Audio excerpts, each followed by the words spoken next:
Right now at 4:30, South Carolinians letting lawmakers know how they feel about the controversial heartbeat bill. Fox 46 chief legal correspondent SEEMA IYER is live in the newsroom this afternoon, listening in on a meeting where those for and those against the measure were invited to voice their concerns.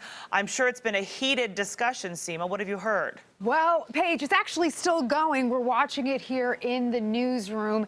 And last week, so let me just break this down, what's going on today. Last week, the state Senate passed the bill. So now it's being argued in front of the state House of Representatives.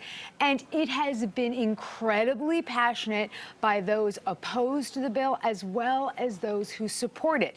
Take a listen to one of the first witnesses who testified in support of the bill. The institution of abortion is destroying humanity at large and is targeting the Black community. Now, Governor McMaster has indicated that he is going to sign off on the bill, which is likely going to be passed by the House. However, not one of the heartbeat bills that have passed in this country, this has been going on since 2019, none of them have gone into effect because they all end up facing immediate federal court challenge. And the right to abortion, Paige, is still the law of the land.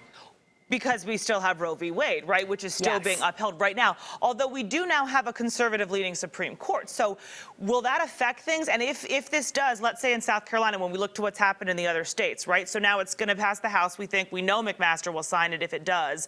Then it goes on to federal courts, and then what?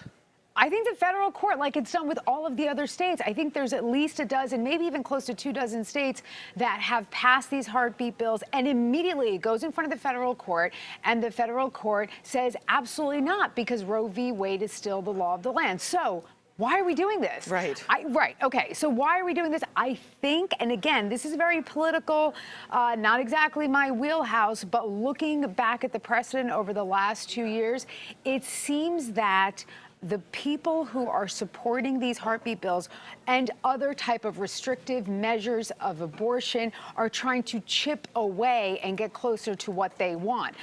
I just don't think that some big case is going to come along to overturn Roe versus Wade, Paige. But the way they're able to kind of get it past anyone at this point is by saying we are still allowing abortions. We're just saying these are the rules that would have to be in place in order for it to happen. Exactly. The restrictive part, whether it's geographic, you know, some places, hospitals, doctors have to have privileges at certain hospitals, but they're so far away from where they're performing the abortions and this type of thing. Paige, you and I both know this. Some women don't even know that they're pregnant before 6 weeks, which is the gestation heartbeat time period.